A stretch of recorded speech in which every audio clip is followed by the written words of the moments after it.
whether you like it or not, I consider a lot of people like water. They find the path of least resistance going downhill. Watch water running downhill. It goes where it wants. It does what it wants. And if you look at it hard enough, it takes the best route, easiest route. Humans are the same way. And we had lots of people home watching their kids, trying to homeschool, grow their careers. And, Rachel, you've made mention on other podcasts and this podcast and in your own writings and our conversations, how that really hurt women, moms. Like, it really hurt. COVID was not good. It just wasn't good. And then you didn't have leadership properly prepared, managers, leaders, whatever you want to call them, to properly manage expectations at home. So bad MIS data are not great, or maybe none at all, or maybe you did have what you thought was great.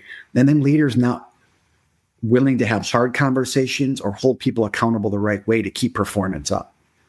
And one thing I heard from my bosses a lot was, people are still going to their branches. A lot of bankers didn't go home. Maybe the corporate types did, but the tellers and a lot of folks in a lot of areas around the country. And I know there's all 50 states could potentially be listening here, but I know here in Texas, COVID didn't last long. People went back out. So the pressure to go back into an office was high. And then the vaccine thing, and we messed with people's heads, and we wandered away from the mission. The mission is growth. Every business wants to grow. Businesses aren't in to be flat or to go down. You grow, whether you're privately held or publicly traded, or you're a not-for-profit. Law enforcement, first responders, they didn't get to go home during COVID. They had to figure out how to work. Now, managing a police officer or a fireman or military, and my daughter was in the Army during COVID, like listening to her stories about how do you send the Army home? I mean, and she was an officer. She had people working for her, and it was difficult for her to manage her way through that. She and I would dialogue about what I was doing in corporate America, what she was doing in the United States Army, troops or, employees at an office. You got to figure out a way to measure them. And if you can't measure their output, you can't just let them stay home. Now, look, there's a lot of personalities and types that can work from home and be incredibly effective. I am not saying everyone needs to go back into an office. I'm not trying to cause a kerfuffle. What I'm saying is, if you're a junior employee or new to corporate America or new to the military or new to whatever, you're going to need hands-on engagement and training, and you need help. I can't tell you how many times I had employees pinging me saying, Patrick, I know I'm jumping the chain of command, but I can't get my manager to respond to me. And I really need help for this customer. I don't know where they are. If we weren't home for COVID during those moments, they could have just walked down the hall and sought help. Is that the end all be all answer? No. But whoever is out there listening and you're working from home or trying to get educated at home, students, look what happened to kids trying to learn from home. They didn't have their teacher right there.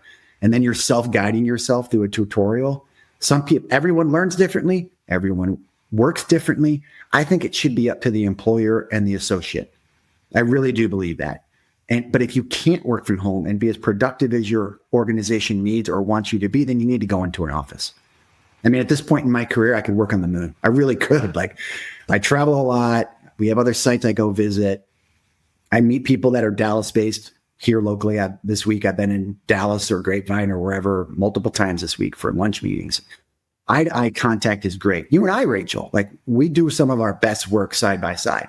So when I go to New York and you're going to be here next week for a meeting, those are great moments.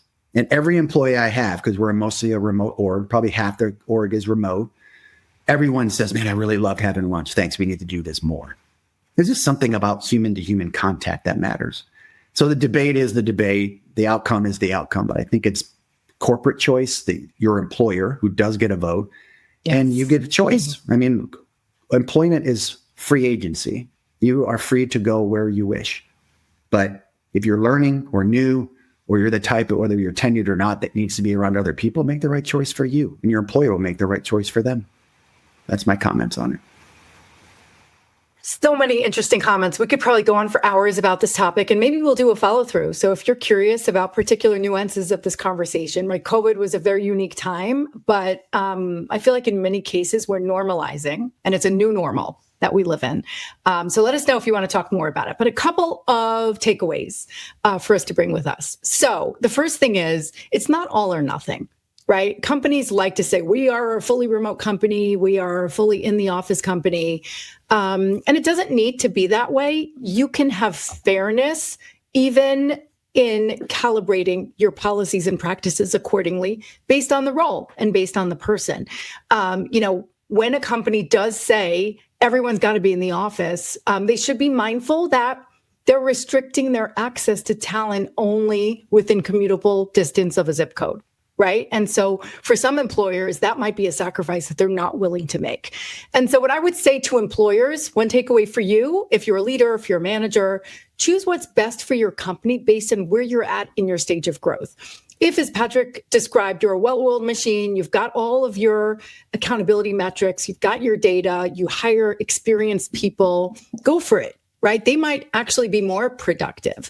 But if you are a startup where those, taps on the shoulders in the hallway can be really valuable, or you don't yet have the frameworks and the parameters to allow people to kind of do what they want, where they want, when they want, then you may need a period of in-office work until you can get to that level of maturity.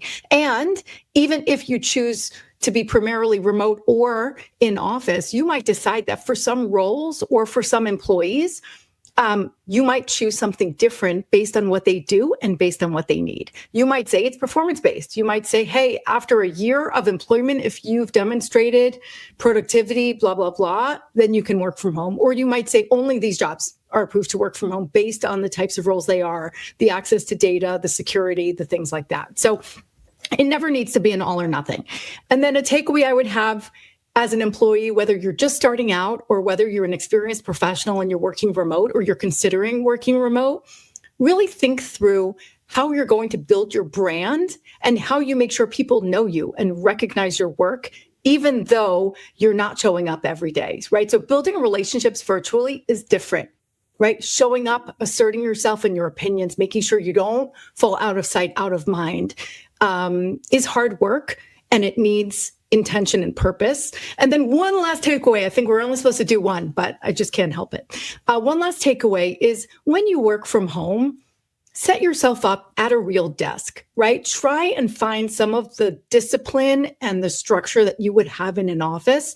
And it means you need a dedicated quiet space where people aren't barging in on you. It means you need to actually get dressed and, fix your hair or whatever it is you do if you have hair, but show up in a professional way and be on camera as much as possible, because when you're sitting in an office, everyone can see you all the time, right? And you should feel that way when you're at work, that, hey, if your boss was going to barge into your home office or your basement office, you would feel appropriate, because it does affect how we do our work, right?